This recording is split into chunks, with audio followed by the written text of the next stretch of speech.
We have a number of common terms and thoughts here in the world that do not really tell the story they're supposed to tell. And as a result of that, we have come to the conclusion, which is quite erroneous, that we are as old morally, mentally, and emotionally as we are physically. That if the physical body begins to get a little decrepit, they become elders. And now we have the term maturity, which is generally attributed to a physical condition of retirement, but actually simply stands for integrity, or the adulthood of our minds, emotions, and inner convictions. We term an adult now anyone who is able to vote or drive a car. Actually, this statement is completely erroneous. An adult is a person who lives on the level of a realistic integrity relating to his humanity. We are human beings, and as human beings we are under universal law, and it is our reaction to universal law that determines the degree of adulthood that we have reached. An adult now is a person who is legally permitted to attend X pictures, who is legally entitled to be an alcoholic and to commit all kinds of misdemeanors which children are not allowed to have. So that today a great many younger people are waiting impatiently until they are old enough to commit a variety of delinquencies.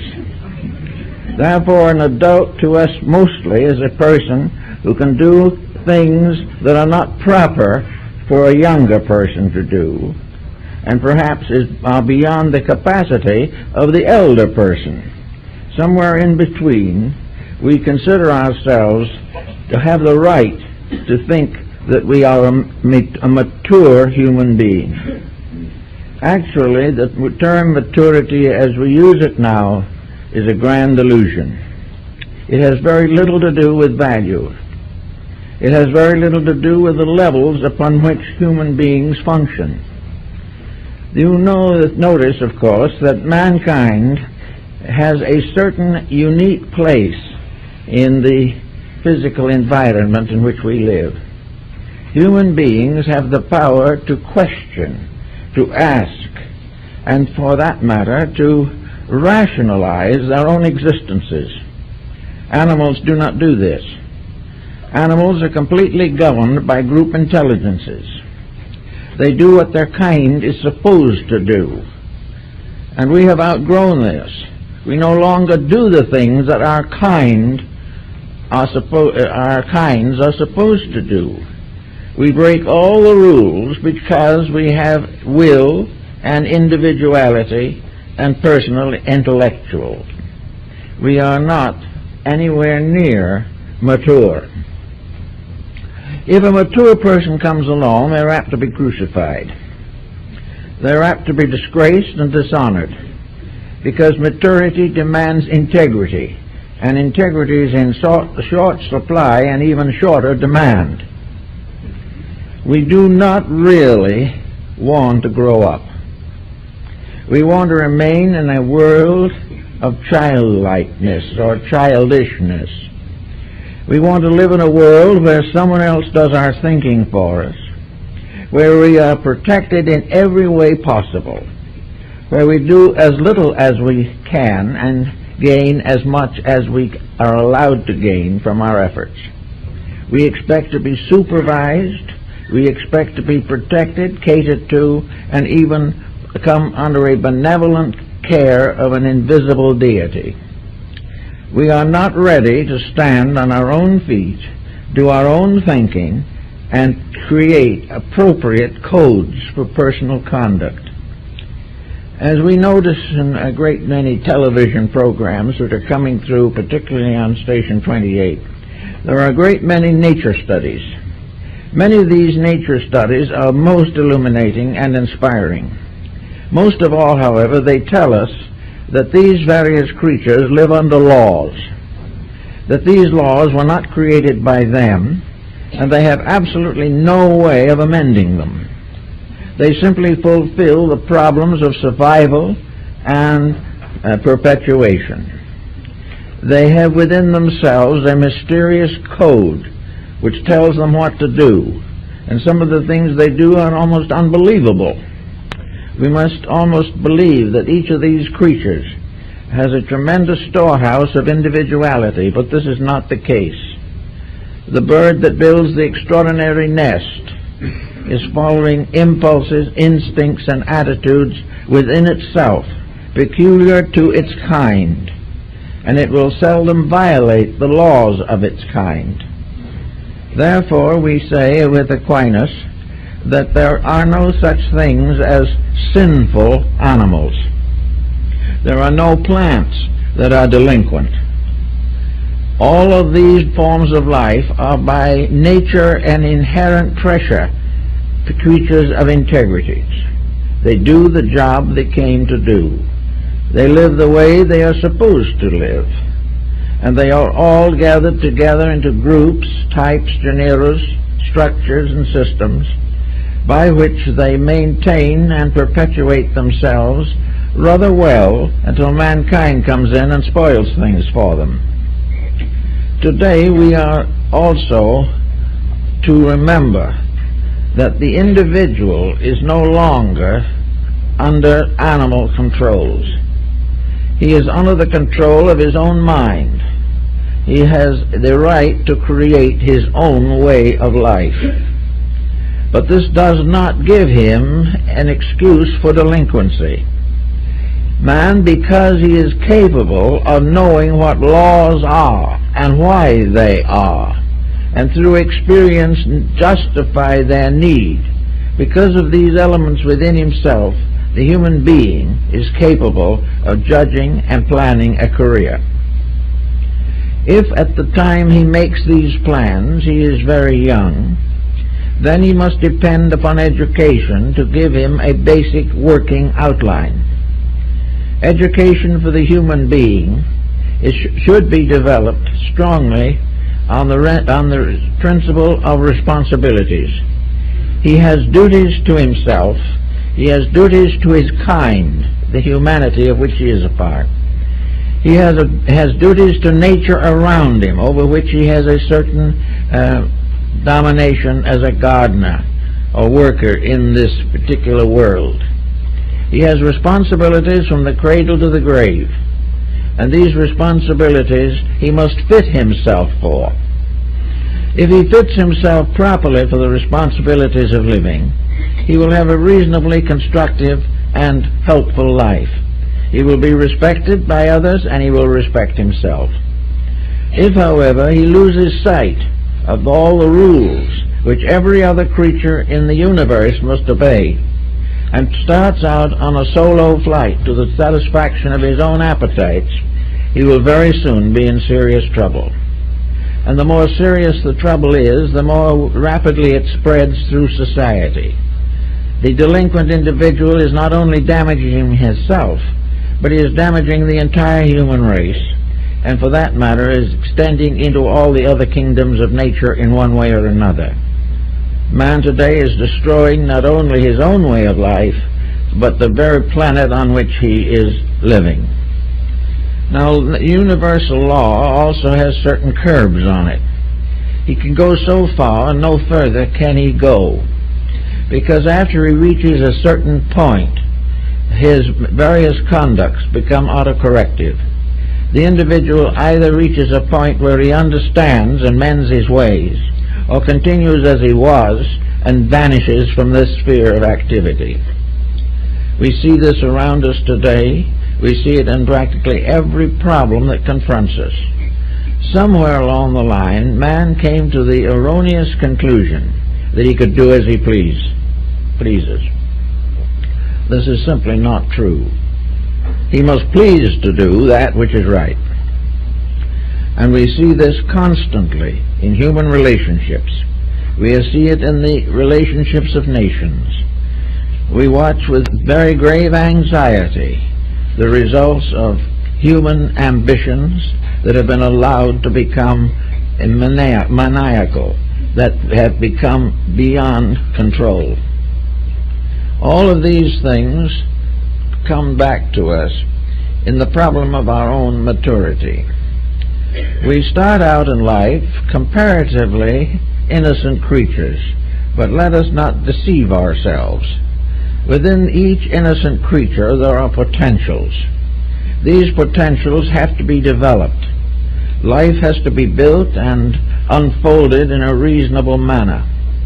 No two persons in the human kingdom are exactly alike. Each one has a personality.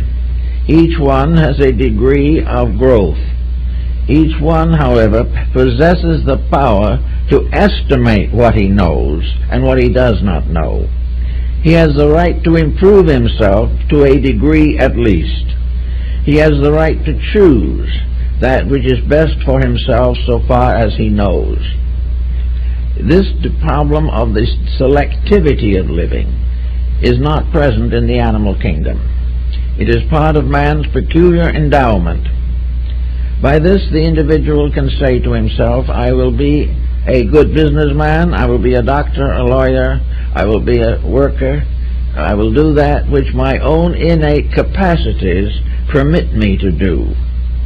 And in order that my capacities may be a little more than that by which I came into the world, we have the idea that I will become educated, that I will learn a trade, that I will study a profession, and that I will do one thing or another to make myself more valuable to society, and therefore receive greater recognition from society.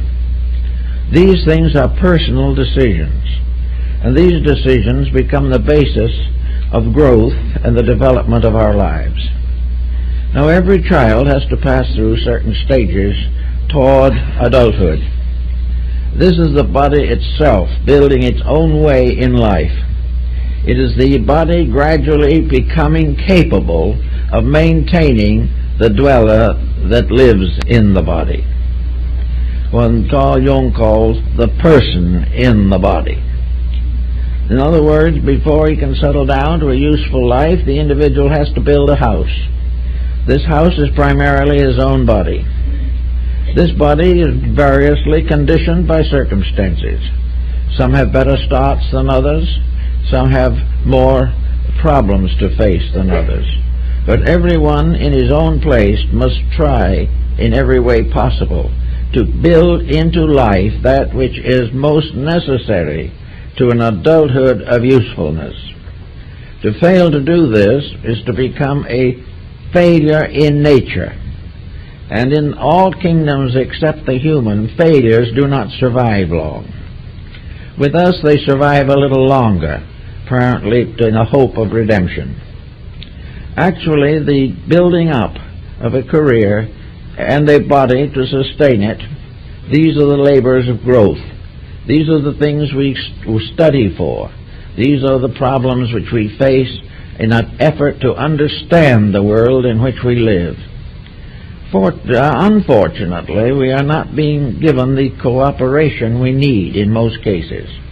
Many families, the parents are completely self-interested, or perhaps very tyrannical and demand absolute equality for themselves, but nothing for the children.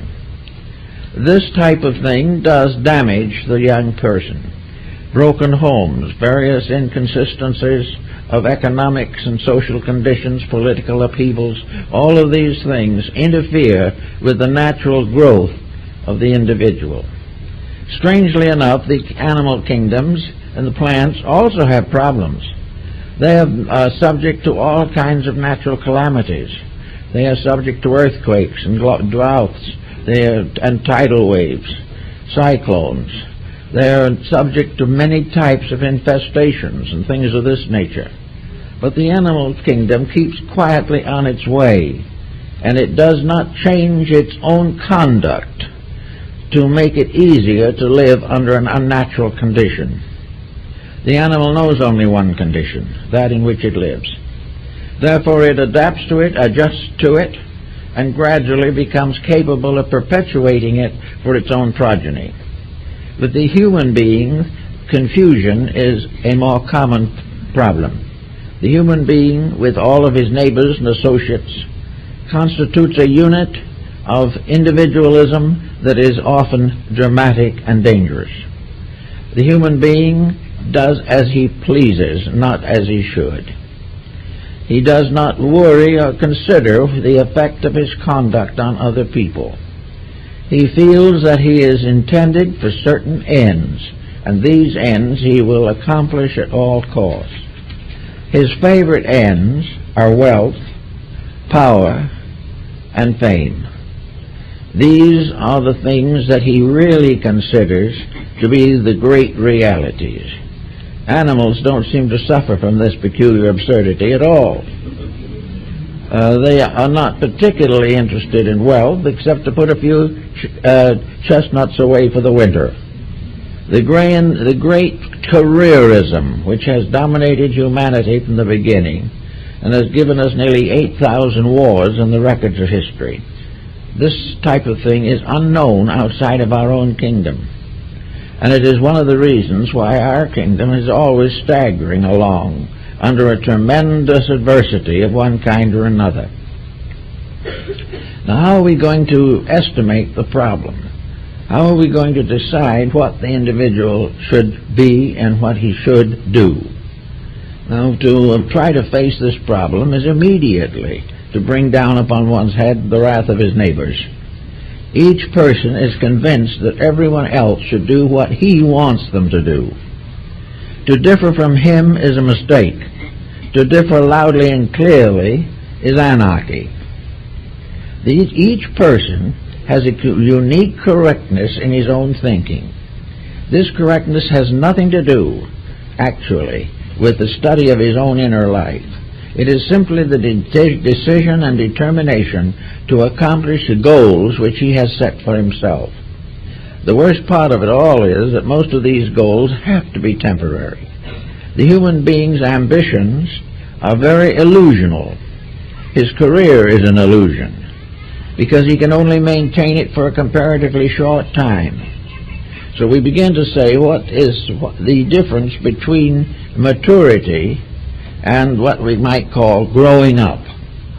Maturity must be building in something that survives the vicissitudes of age. Age and maturity are not synonymous terms. The elder is not mature. The elder is simply older in years, but he does not necessarily represent a person of greater personal maturity. Maturity, therefore, demands an individual taking hold of his own life and making it significant. Significant of things which are the best that he knows. The other kingdoms have no best and no worst, because they do not know. Man, however, can create his own kind of life. He can create his own kind of civilization, his own kind of empire. He has the right gradually to change things according to his heart's desire. But while he is doing all this, he must realize that he is doing these things under a vast canopy of inevitables. The things that he does that he should not do will not succeed. The things that he neglects to do that he should do are the things that might have succeeded. Little by little, the human being is breaking away from the rulership of the laws of existence. He is breaking these laws largely for the gratification of ambition and appetite. And the more he does this and the more consistently he continues it, the more miserable he becomes. So I think Confucius, perhaps, and Lao Tzu and Mencius were very wise in certain things. Namely, that the beginning of a good life probably is to realize that we come into this world only part way along a great evolutionary path. We are not on the summit of eternity. We are somewhere in the lower foothills.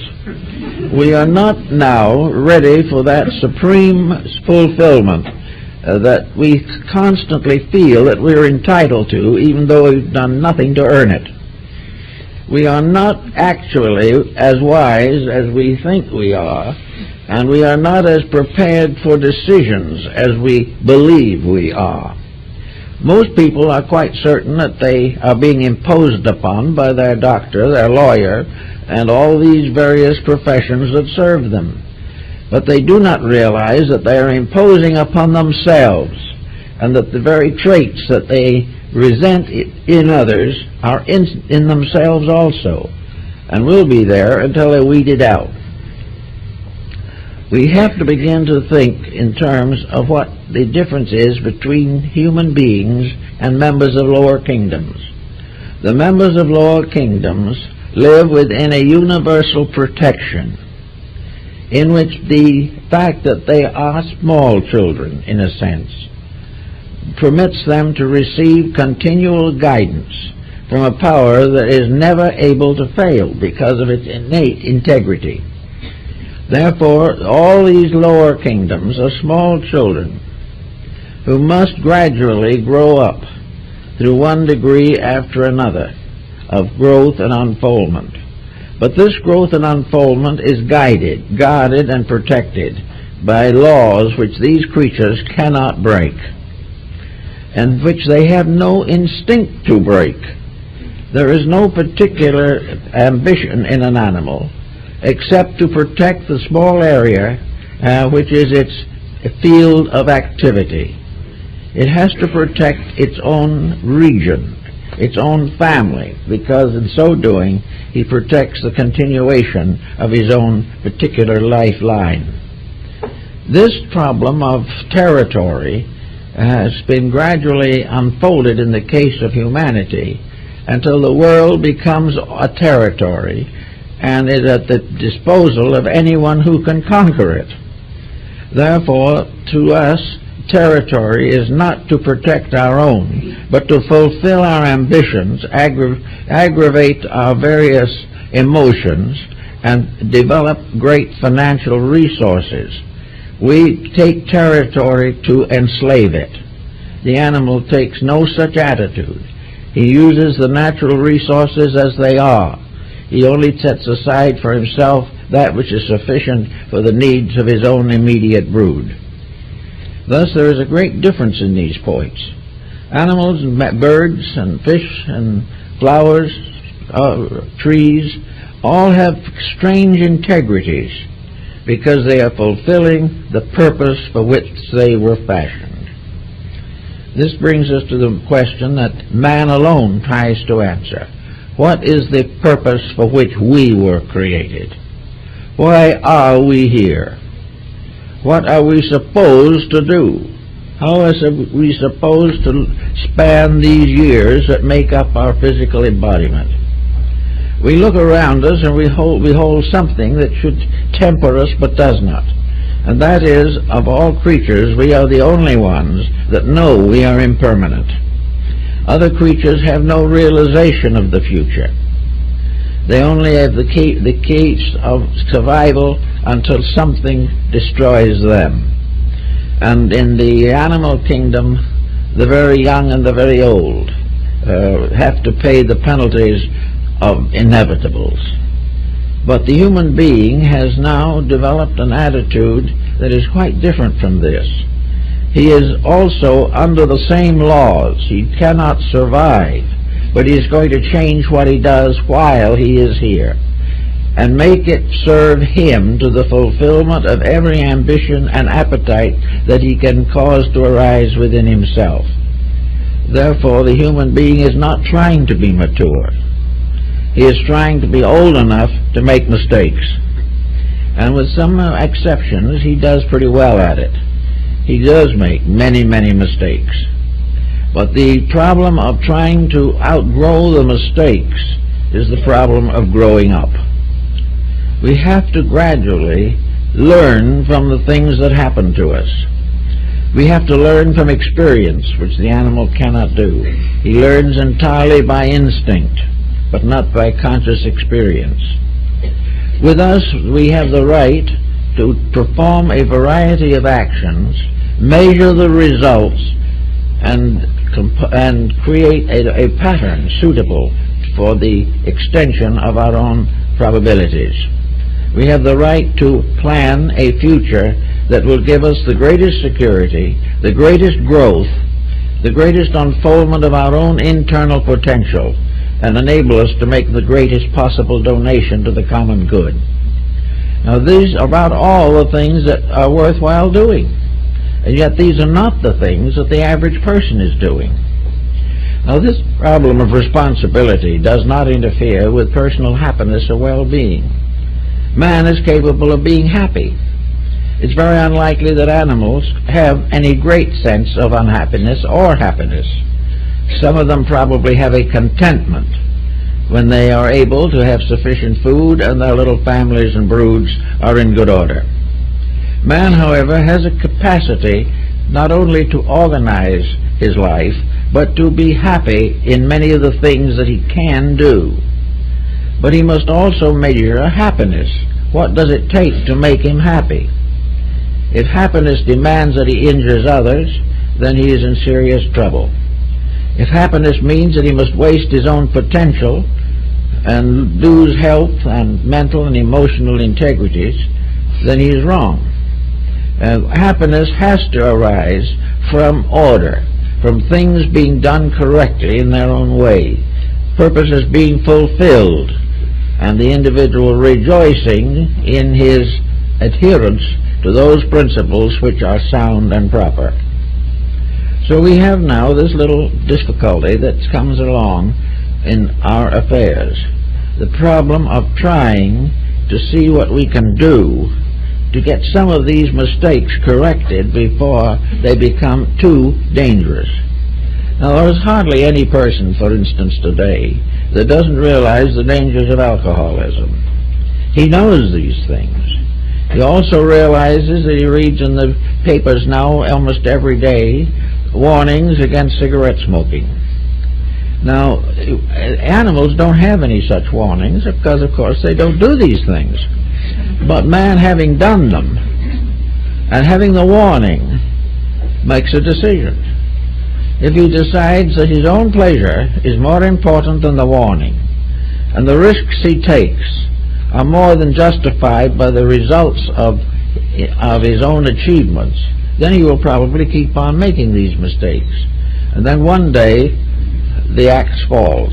Something happens that he cannot any longer avoid or evade, and he discovers that he has wasted a life. Now, how can we assume a mature people to maintain institutions, organizations, procedures, policies, attitudes, and systems that they know are not right? There again, there has to be a compromise, because the person is firmly of the belief that what he is doing is affording him immediate comfort, immediate success, immediate happiness, and immediate personal satisfaction. Therefore, the immediate takes precedent over the eminent.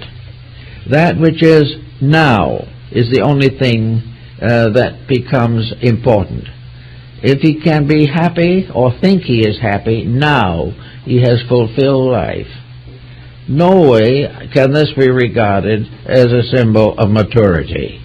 The individual may be well along in years, maybe with white hair and a long beard, but if he is not thinking, if he is not working to do something of value to himself and others, he is not growing more mature. He is simply becoming gradually older and more infirm. And the most infirm person can be the one in 100% good health, but with nothing inside but a vast ignorance.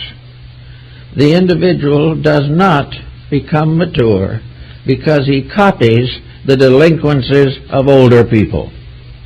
He is not developing any values if things which are not valuable amuse, entertain him, and to satisfy his life. This doesn't mean he has to go around with a long face, nor does he have to wander about in a state of constant overwhelmed responsibility. These are not the problems. But he must, to be truly happy, be useful, constructive, and enjoy as much good health as possible. The moment health begins to deteriorate, happiness vanishes also. And most people who have achieved certain physical success, if health fails, find that they are very, very poor. So it becomes necessary for each person to prepare a concept of maturity. Well, we can say for one thing that maturity is the ability to live one's life constructively. It is the right to be right. It is the right to do those things which are the greatest good to all concerned. Maturity is thoughtfulness, discrimination, integrity. Maturity is to outgrow the fallacies of life and correct the improprieties of life. Maturity is the person using his inner potential for the greater good of all concerned. Maturity must be the release of internal constructive potential. Without this, the body is a hindrance and a pain. The body is useful only because it enables us to do the things that the mind and emotions feel that we should do. And if the mind and emotions are immature, the body will soon show signs of deterioration through dissipation. So we have to try to find out now what constitutes a good mature person. Well, I think we find maturity in many of the great teachers of the world. I think we find maturity in Confucius, who was one of the first to declare the values of life as far as the Eastern world is concerned. Confucius makes it very simple, very direct, that we are all here to help each other. And maturity is to achieve a distinguished reputation for collective contribution to good. A mature family is one in which the principles are clearly enunciated. A mature family is where the parents respect each other and the children respect the parents. A mature family is one in which there is religion, dedication to principles, and most of all, a keeping of all those rules and commandments by which society remains secure. The good family, the mature family, will never contribute to delinquency, nor contribute to crime. Of course, according to Confucius, the formalities, the proprieties, were the basis of maturity. Maturity is an expression of gratitude. It is the individual meeting his personal responsibilities not because he has to, but because he recognizes that they are right. Maturity is the person contributing to the needs of others whenever necessary. And also maturity is the inner conviction which enables a person to sacrifice his own life, if necessary, for the security of something more important. Maturity, therefore, is a grown-up person. And the way you can tell them, usually, is not because they walk around like the Chinese Manchus in high boots. The proof of it is their relationships with life. What they do, what they think, what they say, what they believe. Maturity is therefore many things. Maturity is thank you for a service rendered. Maturity is a reward for good done. Maturity is respect for authority, respect for age. Maturity is a parental attitude to youth wherever it may be. The mature person worships deity through kindness, gentleness, integrity. Maturity also often brings with it an appreciation for the arts, music, literature, all kinds of refined things.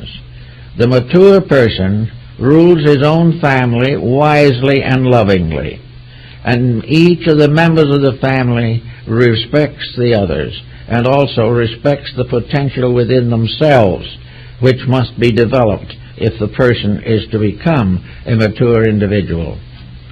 So Confucius put maturity as something to us would be almost perfection, something beyond anything we can really appreciate. But it's not true at all. Maturity is simply the individual reacting to his own internal endowments. Maturity is the use of the mind constructively, the use of the emotions constructively, and the care of the body with discipline, or at least with consideration. Therefore, a mature person does not make common mistakes. They do not have bad dispositions. They are not confirmed worriers. They are not jealous of each other. They are not contentious in their attitudes. They do not create riots. They are not given to crime. They do not attempt to take what they have not earned. And when they work, they do an honest day's work. These things make maturity. Maturity has nothing to do with wealth. It has nothing to do with physical office. It really has nothing to do primarily with years, because maturity can extend over a long period of time. Maturity does not necessarily fade out with age either. The individual who is basically mature, who has not merely blocked his mistakes, but has outgrown them, will even in the closing years of life have the gentility, the thoughtfulness, the kindness, and the sincerity appropriate to his internal achievements. Now, somewhere in this pattern of things, we have the archetype of the human being. And nearly all philosophies and religions have worked on this archetype in one way or another to try to see how it can be turned in the direction most necessary. One of the things that helped a lot in the old days was religion. Religion in old times was a little bit more like the instinct of the animal. Primitive religions were things that were held by a kind of internal recognition. Early religions were never justified by argument and never sustained by elaborate philosophical speculations. Most primitive religions were simply natural human reactions to problems. The need for certain basic values and integrities. There was a certain loyalty in primitive religion. There was a certain natural defense of the clan or the brood family, the protection of the weak, and kindness to the old, and patience with the young. These were natural attributes which were gradually theologized, but which were well established before theologies came into existence. And by degrees, religion changes. Integrities within the individual alter his theological acceptances. He is no longer willing to take certain beliefs that are inconsistent with the higher integrity of himself. If he has really come to realize that he can love all human beings for the good that is in them, he can no longer belong to a faith that damns half of them. He can no longer be part of something which is unworthy of his own natural internal growth. Thus, religion is censored by the maturity of the individual, by experiences and by integrities, also by observation and tradition. Another value, as Lord Bacon points out in this matter, is to understand or study the history of the human race. We make a mistake to assume that we have outgrown humanity, that we are now on a high pinnacle of achievement. We are not an outgrowing humanity at the moment. We are one that stands puzzled and uncertain. At crossroads, we do not know which way to turn. Therefore, it is advisable for every person to have a fair understanding of the values which have sustained humanity from the beginning. As we become more aware of how the best have lived, we can gain something about what is the best way to live. And we can do this by study, by contemplation. We can do this by studying in philosophy, in religion, in science, and in all forms of thoughtfulness, so that we have discrimination, that we can take our own partly developed faculties and advance them by study of the common good and all that has gone before. We do not have to start again with the most primitive levels of ethics or morality. We can gain these knowledges from the experiences of our forebears. We gain them from histories, biographies, even a great deal of poetry and legendary can contribute.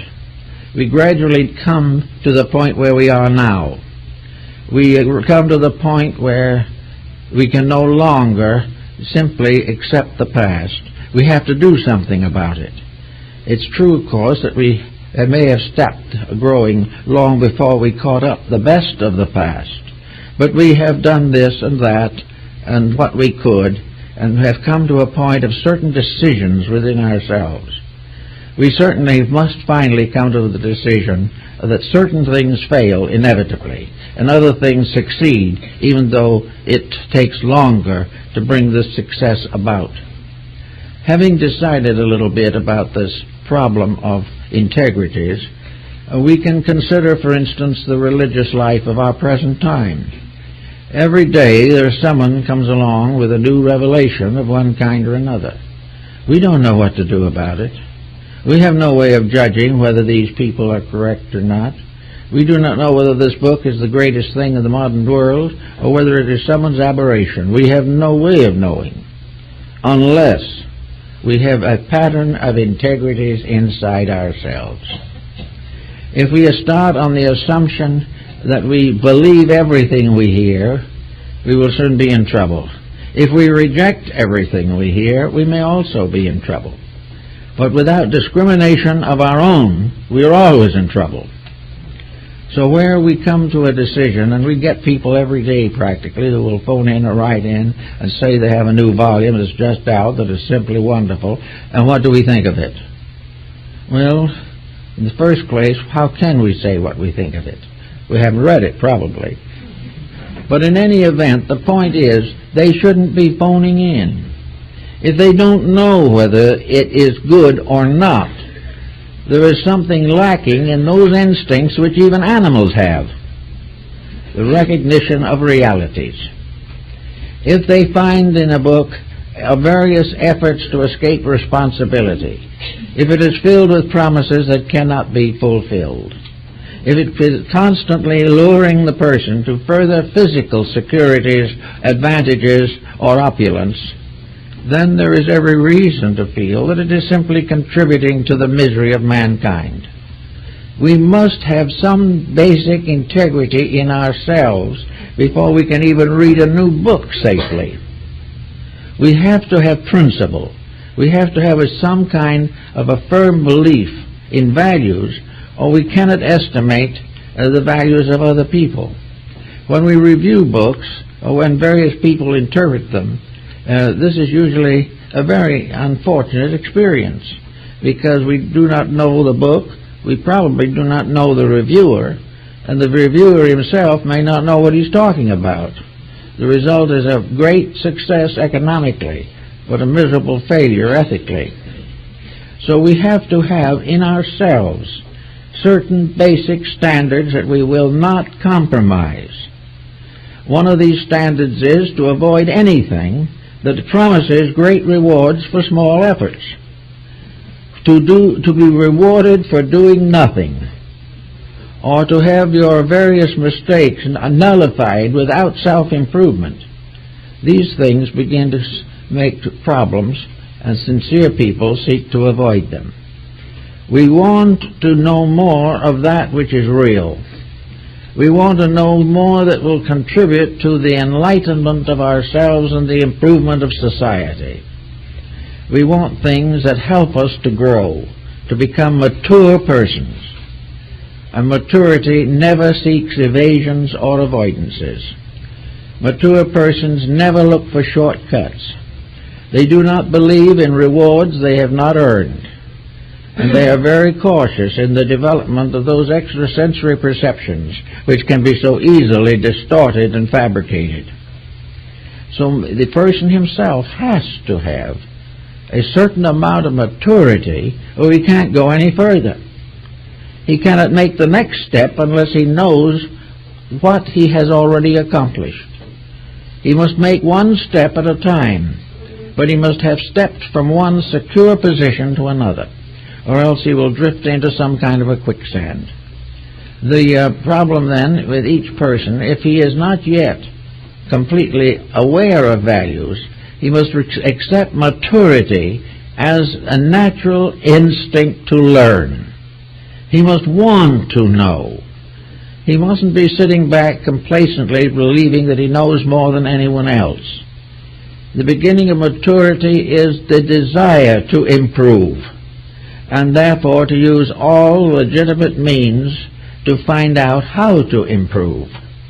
And nearly always the best sources of information come from those whose careers and whose achievements over periods of ages have earned the respect, confidence, and belief of mankind. The tremendous importance of the Ten Commandments is a really important discovery. It can take the place of a vast amount of literature. If we want to accept the Sermon on the Mount, or maybe one of the Pauline epistles, and find in it a statement of conviction and policy, very simply put in words. Most of the great scriptures of the world were written with words of one or two syllables alone. But the integrity is the thing we're looking for. And we generally turn from that to something exciting, something dramatic, something that stimulates the wrong emotions. All great wisdom quiets emotions. It does not destroy them. It makes them quiet, peaceful, and useful at all periods of life, so that feelings of all kinds contribute to growth. Actually, also, in the search for integrities, we have to realize what most people are now discovering, namely that where education ends as we know it, true learning begins. We have to recognize that most education as we have it today is equipping us to live in a world which is itself deformed. It is helping us to adjust to something that is not true, not real, and not purposeful. We may have to make certain adjustments in order to survive, but we must never for one moment forget that they are adjustments and not mistake them for legitimate ends. We must realize constantly that we must try and strive in every way possible to adjust our lives to those principles which endure and which have lasting benefit. Therefore, maturity becomes more or less a symbol of an ability to do things in a right way. The mature person is companionable, peaceful, helpful, cooperative, inspiring, and hard-working. The mature person is not deceived by false values, is not a fame hunter, is not willing to settle down and rejoice in a vast fortune of money, which he does not know what to do with, and will either properly give away, spend, lose, or leave behind. All these false values have to be cleared up. In society today, for example, the world is gradually coming up towards the 5th and 6th billion human beings. This means that little by little humanity must learn to live with itself. This business of living by preying on itself will not work. Mankind never can be a successful cannibal. Mankind must serve to protect these values about which today he is indifferent. For the sake of an immediate profit of a few $1 million, we will destroy that which is necessary for generations to come. We will depart from all common sense, valuing things only in terms of cash, and gradually destroying the very ground from under our own feet. Now, we do this with a good straight face, and we listen carefully to people who advocate it, and we assume that they're normal, mature people. That if a person in 50 or 60th year tells us that we should do a certain thing, this must be given very grave consideration. When in the fact of the matter, so-called maturity as we know it today is simply a very powerful intellectualized self-centeredness. It is something that has no consideration for real value. We are always advising people to do what we would do, and when we do what we think we should do, we're sick. So the whole thing doesn't work out. So maturity is something we can't think about at the moment. We must not think of ourselves as wise enough, strong enough, or great enough to think our way, plot our way, scheme our way out of the dilemmas we are now in. The only way in which we can solve these problems is to gain greater and greater relationship with our own internal life. Somewhere locked within ourselves is a divine principle which embodies within itself the entire pattern of universal law. The divine law, natural law, and human law are all within the person. They're inside. They're there because they have been brought along down with the very principle of fecundity. We inherit this basic life pattern or we die before birth. And the fact that we can breathe, that we can think, and that we can make mistakes is a proof that there is a power within us in which we have an access that is tremendous and universally redemptive. The power inside of the individual is a redemptive power. Power on the outside is usually destructive. But this inner power cannot function unless the individual stops misrepresenting his own nature. The true patterns of maturity must come from a partnership with the laws of existence and not a constant violation of universal law in order to achieve physical gratifications. So inside of the person, as every mystic has known, every esotericist has known, the whole code of nature exists. It is available to us. It is a code higher than that of the animal. It is a code which, however, he reacts to instinctively and we react to intuitively. And intuition is instinct that has been stepped up to a higher level to meet the needs of a creature more highly evolved. So with intuition about things, an intuition which is clear of all ulterior motive, we each of us have within our abilities a true code upon which to build. There is inside of us the very laws that we are seeking on the outside. We have spaceships going off to planets. We are doing all kinds of things to break and split atoms and so forth. But the great scientists, the great sciences of existence, arise from the intuitive inward recognition of divine purpose. The individual matures when the reality in himself comes through. He matures not when his mind takes over and makes a despot out of him.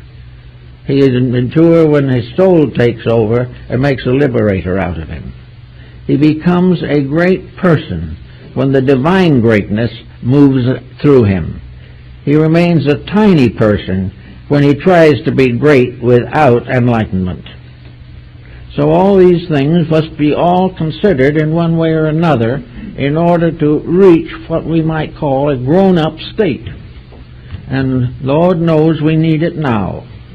We cannot keep on being eternal children. If we are going to be children, and there's a way of doing that is very interesting also, if we're going to be children, we must be childlike. This was the secret that Mencius learned from his mother, namely that childlikeness is simplicity. It is faith, it is trust. And strange as it seems, very often this trust in another also corrects the other person. If some child trusts us, we are going to try to be worthy of that trust. Therefore, childlikeness makes a world in which people are inspired to keep the ideals and beauties and truths of each other.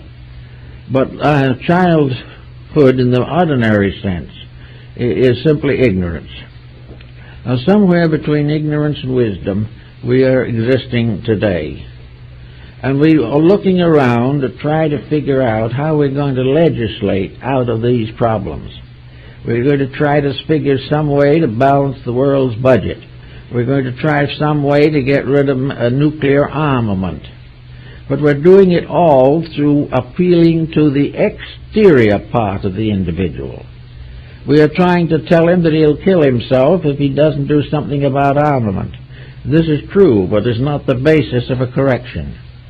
We are assured that if we don't do certain things, our economy is going to collapse.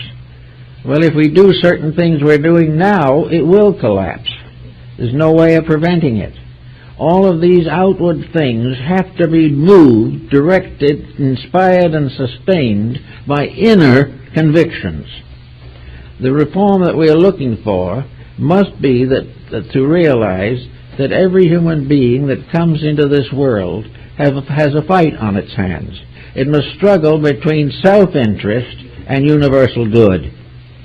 Every person that comes into this world, seemingly, is to a measure at least self-centered. They want what they want, and they want to live in a world in which their attitudes and beliefs can be fulfilled.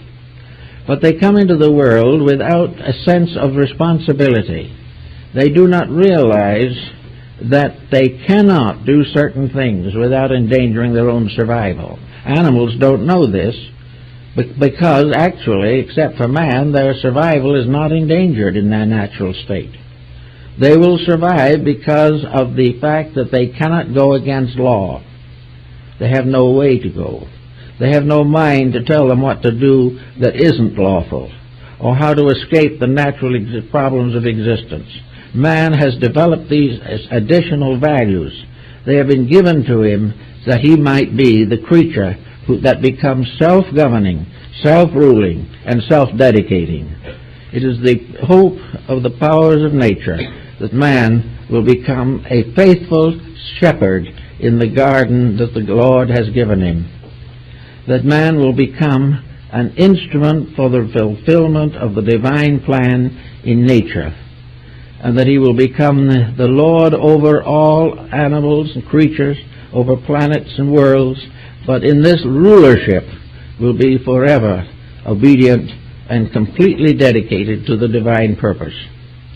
This type of thing we have to work with some way at this time. I think we shall have to get over the idea that we're going to be able to vote these things into existence. Individuals who have never made any effort to change their own nature are voting to have governments change theirs. And yet when someone comes along that might do it, that will interfere with selfishness, they will turn on him. There is no way in which you can correct a human being successfully from the outside.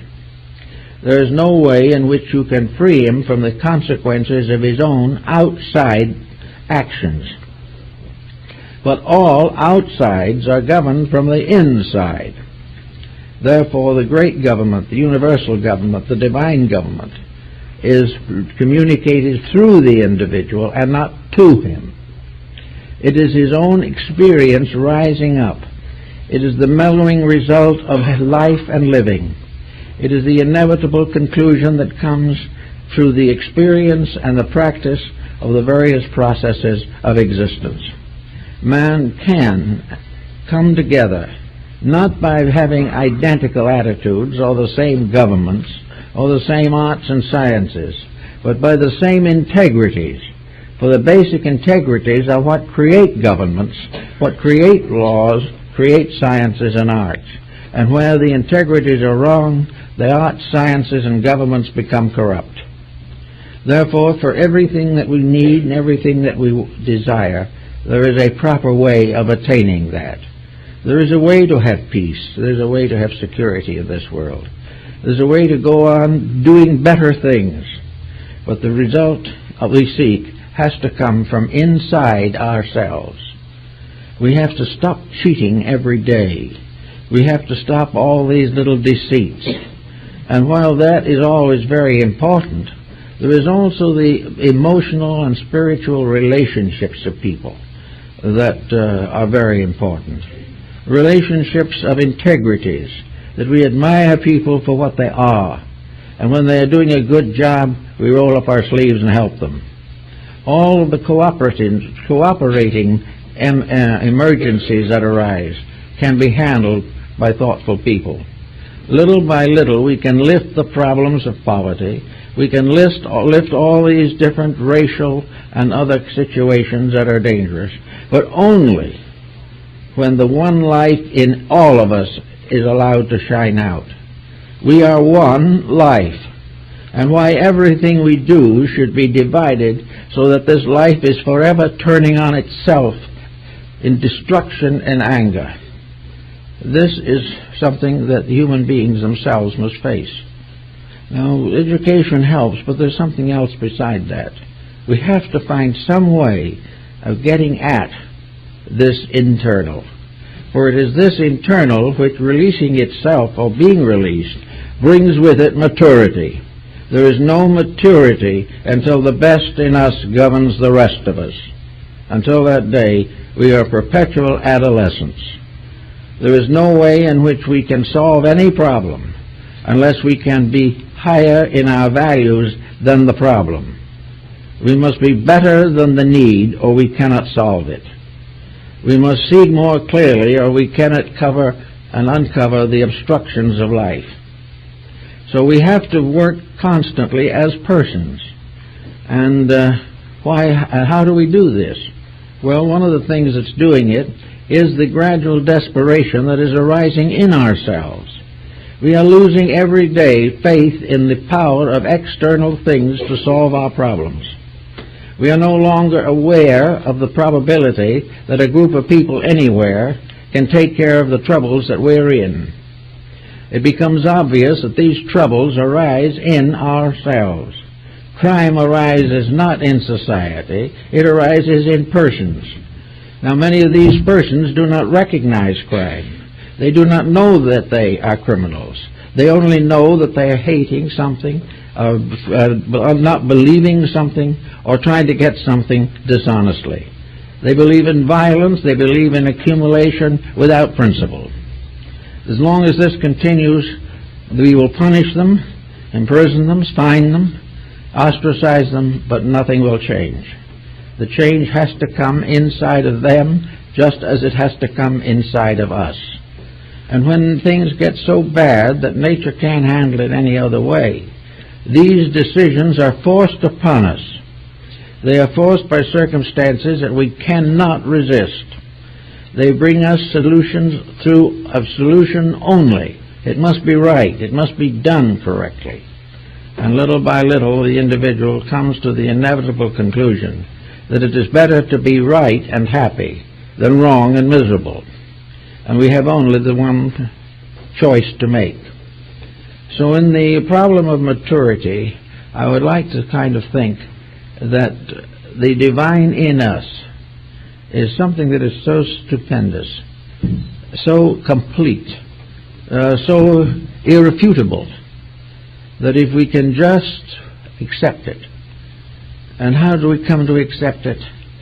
I would suspect that one of the ways is to accept it is to look out, see things as they are, and then suddenly realize change is possible. The change is possible, and the first step is to correct our own faults. When we see someone else unpleasant or unhappy, we can ask ourselves, how do we feel? When we find someone is unkind, are we strong enough not to return that unkindness? Are we strong enough to keep the simple commandments of Jesus? Are we strong enough to return good for evil? Are we able to do those things which constitute forgiveness or for the regeneration of our own attitudes? As we become merciful, so we shall have mercy. And when we put our own lives in order, we will begin to be more aware of the divine order. And little by little, the small leaven in the loaf can bring the whole thing to pass.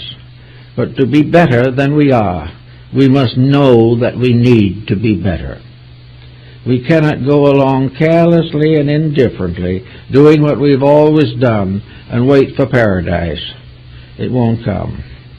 But if we can look at each day and see that it's a little better than the former day, it will do a great deal of good. I like the Pythagorean discipline on this. It seems to me that it is very adequate. And that is, at the end of the day, look back and figure out what kind of a day you had. Think of the things you have done that were good. Think of the things that you have done that were not good. Did you answer the phone call when someone was in trouble?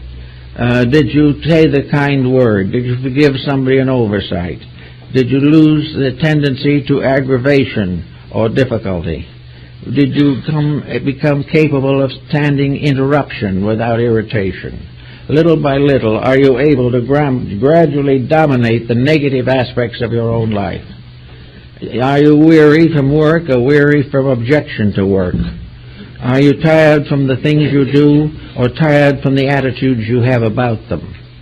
Work on these things every day with the Pythagorean system and see if at the end of a week or 2 weeks you can look back at certain corrections you have made. Try to think in each day how it should have been done if you did not do it that way. If you were able to rise above the situation, then you're entitled to a little compliment for yourself. If you fell below the norm, then you should reprove yourself. And keep on striving to maintain an internal equilibrium. To be at peace with self is to allow the divine to come through. When we are in its way, when our own opinions come first and universal law gets in the best it can, we'll have troubles. But if we are still, we will know what is right. Be still and know that I am God. Be still and recognize that from within, if we are unselfish and do not have prejudices or conceits, we will be told what to do next, and it will be right. And it will usually be a little difficult, but it will be rewarded by a permanent improvement of life and character. We have to recognize that while we are under the government of states and nations, the final government is heaven. We are all children of one divine order. We are all parts of one vast hierarchy or vast race that inhabits space.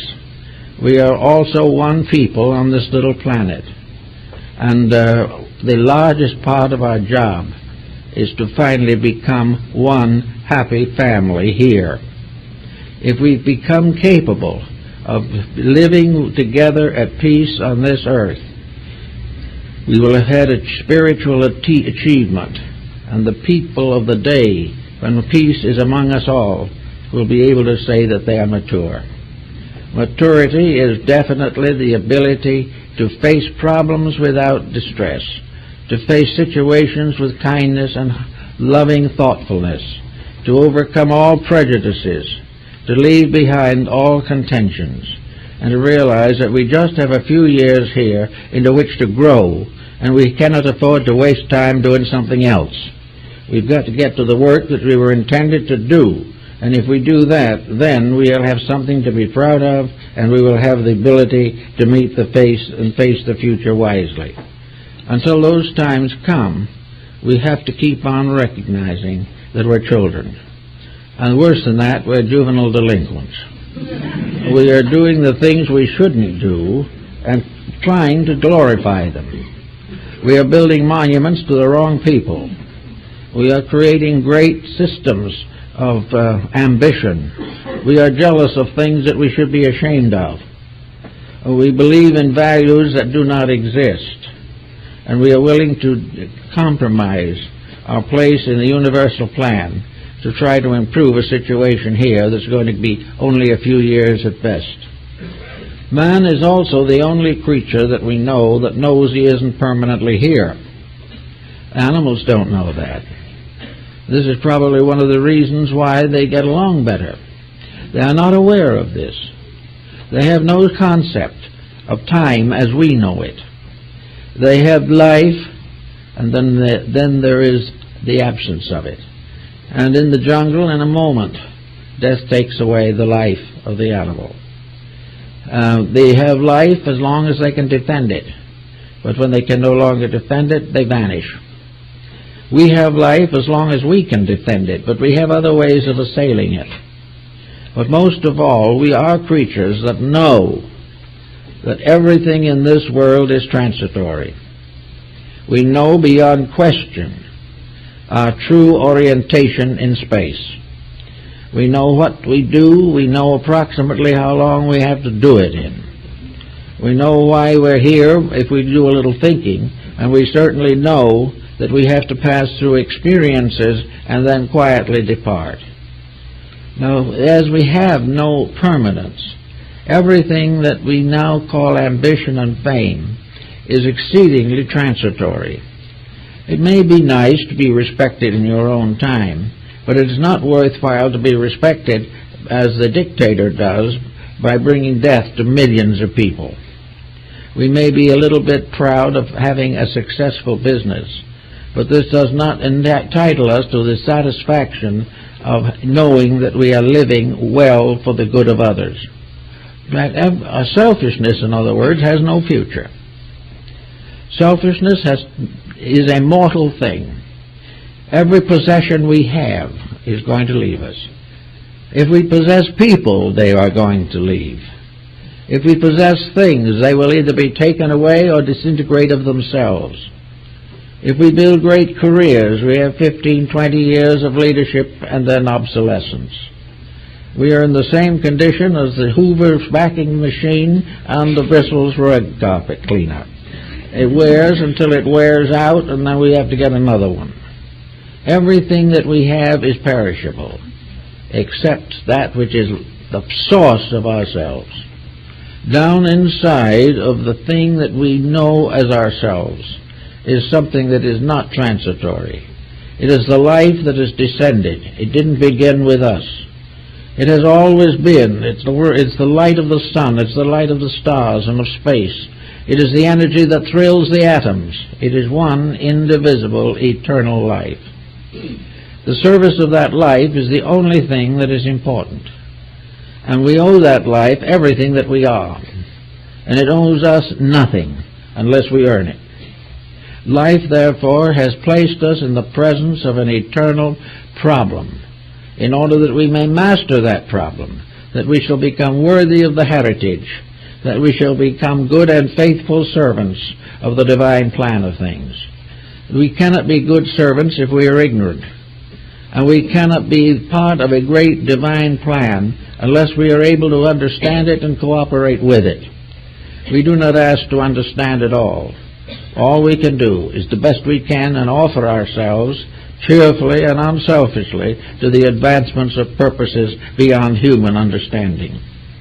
But the whole theory upon which modern man moves, this temporariness, this thing that comes and goes, this fact that the ambitions all come to nothing.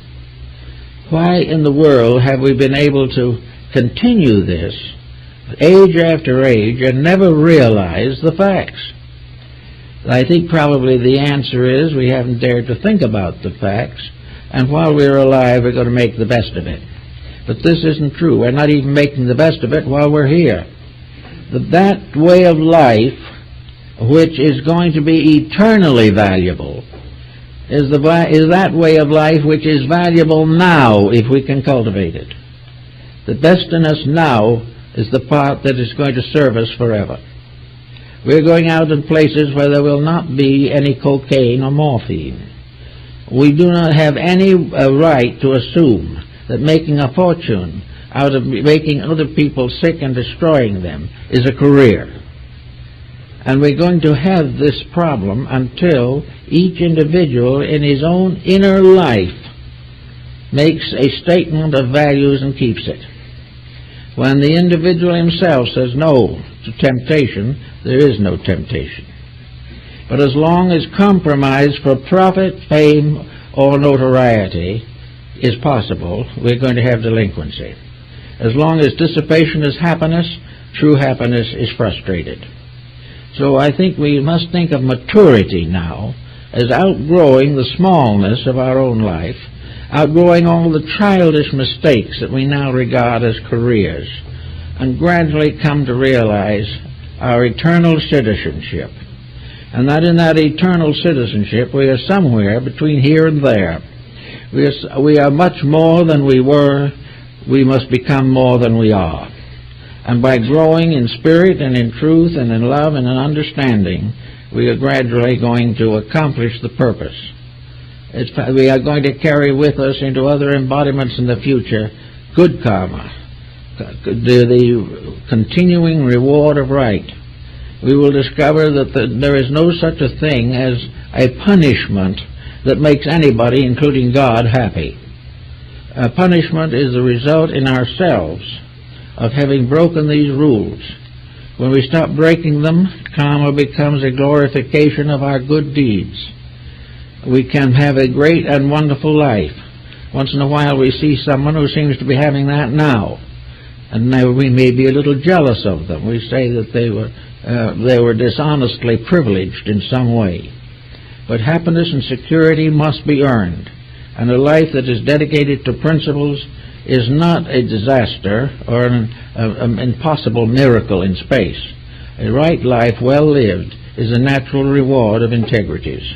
There are honorable people, and we can study them also, and can find out how and why they lived better lives, simply because they had released more internal potential. And we have to all understand this and gradually release it as much as we can. If we do that, we'll be on our way to maturity. We will realize that maturity is not the right to be wrong. Maturity is not the privilege to dissipate. Maturity is not that the individual is old enough to break the rules of society. Maturity is not the person who is determined to waste his time doing things that are even below the level of childishness. Maturity is not the right to watch television 8 hours a day. Maturity is not the privilege to watch violence anywhere. Maturity is the individual becoming censorship over his own attitudes, so that he turns off what he knows is not right without a second of hesitation, and if necessary, disposes of a whole career if this career is gradually killing him. Little by little, we're going to make some good changes in life and do things that are right, and then we'll be mature. Instead of that, it's simply perpetual adolescence. It's the individual who will not grow up because he does not want the burdens of right living. He wants to do just as he pleases and have a happy life. But unless his pleasing is in harmony with the divine purpose, he is not going to have a happy life. It's up to each person to make a distinct effort to correct in himself those evils which he sees in society around him and which he thinks are endangering the survival of his civilization. Civilization will go on. We will in due time make the corrections, but we are doing it the hard way. We should be doing these things of our own free will. They're being forced upon us by disaster. We can change it, however, for when we begin to do it right, things will fall into place, and we'll find this much more pleasant world than we ever thought it was. We can all grow up, and in growing up we do not grow old.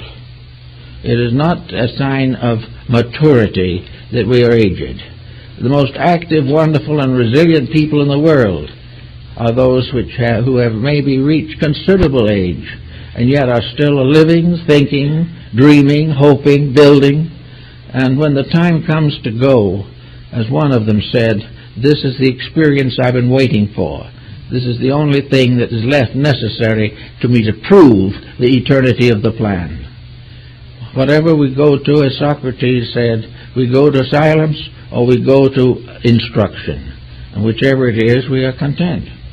But we have to earn the right to live well here and to die with a good hope. Until we do these adjustments and think these things through, we have no right to regard ourselves as grown up.